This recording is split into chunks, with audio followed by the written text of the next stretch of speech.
मौसम गुलाबी है, मगर ये आग बड़े झूठे हैं, ये दावा किताबी है। जय साथियों, मेरा नाम मोहम्मद एहसान, मैं स्नातक कृषि तृतीय वर्ष का छात्र हूँ और आपको उस गली में ले जाना चाहता हूँ जहाँ पे सरकारी आवाजें आज भी दस्तक नहीं दे पाती। पेश है हसन गोटवी साहब की कविता चमारों की गली। आइए महसूस करिए जिंदगी के ताप को,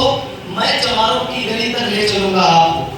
जिस गली में भूखमरी की यातना से ऊब कर मर गई पुलिया बेचारी कल कुएं में डूब कर, ऐसी सिर पर भी होगी कंडी होगी टोकरी, आ रही है सामने से हर कुआं की झोपड़ी, चल रही है छंद के आयाम को देती दिशा,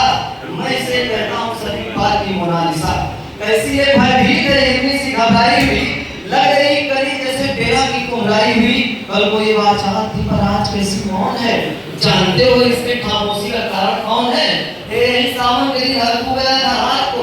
सो रही गुड़िया और सारे ने बिछाए घाट को, डूबती सूरज की किरणें खेलती थी रेत से, घास का कट्टर लिए आ रही थी खेत से, आ रही थी खेत से चली कोई भी सस्तान में, क्या पता उसको भी कोई भेड़ जाए हाथ में, होने से अंधी दिशा बेखबर राहों में थी, मोड़ पर भूमि को देखिए सभी की बाहों में थी,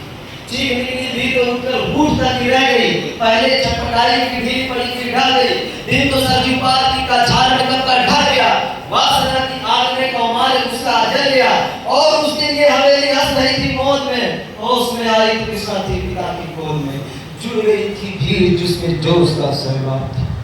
जो भी था अपनी सुनाने के लिए बेताब था। बड़े मंगल ने कहा काका तू कैसे मौन है, उस तो बेटी से आखिर वो दरिंदा कौन है, वो कोई संघर्ष पाँव हम मोड़ेंगे नहीं, कच्चा खा जाएंगे उसको जिंदा छोड़ेंगे नहीं, कैसे होनी कहे हम बार बार इसको टाला करें, और ये दुश्मन बहू बेटी से मुंह काला करें, बोला किस्सा से कहीं सोचा मेरे अनुरोध से, बच नहीं सकता है पापी वो मेरे प्रतिशोध से, पड़ गई इसकी भनकती ठाकुरों के कान में, वे इकट्ठे हो गए थे सरपंच की दालान में, और दृष्टि जिसकी है सभी काले की नोक पर, देखिए सुभाष सिंह बोले हैं ठंडी ठोक कर, क्या कहे सरपंच भाई क्या जमाना आ गया, क्या कहे सरपंच भाई क्या जमाना आ गया, कई तरह के पाँव के नीचे का रुतबा आ गया, अब बोलती है सरकार आपस में मिलजुल कर रहो, सूरज के बच्चों को गोरी नहीं हरियर कहो, देखिए ना यह जो किस्सा है चमारों के यहाँ, बढ़ गई है सीप की मोती गवारों के यहाँ, जैसे बरसाती नदी अल्लाह से में चूर है, हाथ पुट्ठे पर न रखने देती है, मगरूर है, बेचता भी नहीं है सरकार इसको हर हुआ, फिर कोई बाहों में इसको भींच ले तो क्या हुआ, कल सरजू पार अपने श्याम से टकरा गई, जाने अनजाने वो लज्जत जिंदगी की पा गई, वो तो मंगल देखता था बात आगे बढ़ गई, वरना ये मजदूर कुछ भी कहने से रह गई, जानते हैं आप मंगल एक ही मकार है और खुद इसके सर पे थाने जाने को तैयार है, और कल सुबह गर्दन अगर नकली है बेटे बाप की, गांव के गलियों में क्या इज्जत रहेगी आपकी, और बात इस लहजे में थी कि तार सबको आ गया, जैसा स्वाभाविक था उनका हाथ मुझ पर आ गया, वह क्षणिक आवेश जिसमें हर युवा तैमूर था, पर क्या कहें होने को तो कुछ और ही मंजूर था, रात जो आया न तूफान उसमें अब जोर था,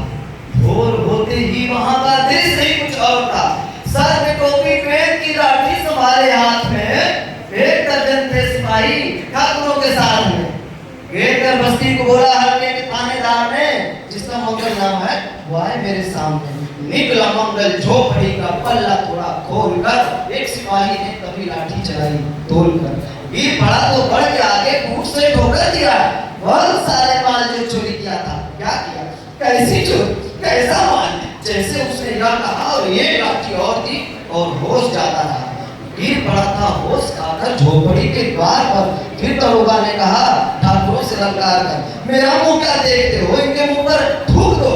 आग लाओ और इनकी झोपड़ी को थूक दो, फिर वहीं प्रतिशोध की आंधी वहीं चलने लगी, बेसहारा बेबलों की झोपड़ी चलने लगी, दुधमुहा बच्चा वो बूढ़ा भी वहीं घेरे में था, बेअभागा दीन हिंसक भी वहीं घेरे में था, झोपड़ी को जलता देख बेहोश होने लगे, उस तो चुप बैठे थे, कुछ जोर से रोने लगे, कह रहे इन कुत्तों के पिलों से कि घबराए नहीं, हुक्म जब तक मैं नहीं देता यहाँ से जाए नहीं, ये दरोगा जी के मुंह से शब्द झड़ते फूल से आ रहे थे, टालते लोगों को अपने रूल से, से, फिर दहाड़े के इनको डंडों से सुधारा जाएगा। जो भी ठाकुरों से टकराएगा मारा जाएगा। एक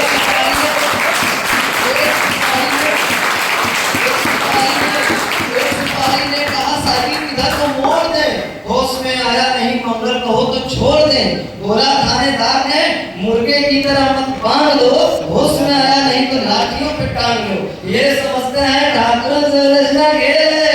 ऐसे पाजी का ठिकाना घर नहीं है जेल है, ऐसे पाजी का ठिकाना घर नहीं है जेल है। पूछते रहते हैं लोग मुझसे अक्सर ये सवाल, ये ना कैसी है सरयू पार्टी की हाल। उनकी उत्सुकता और शहरी नग्नता की ज्वार को, सड़ रहे जनतंत्र के मकार पैरोकार को, धर्म और संस्कृति और नैतिकता के ठेकेदार को, प्रांत के मंत्रीगण और केंद्र की सरकार को मैं निमंत्रण दे रहा हूँ, आइए मेरे गांव में, तट पे नदियों के घनी अमराहियों के छांव में, गांव जिसमें आज न पंचाली उतारी जा रही या अहिंसा की वहां पर न उतारी जा रही है। तरसते कितने मंगल लंगोटी के लिए, बेचती है जिस्म की आज रोटी के लिए। आज ये महसूस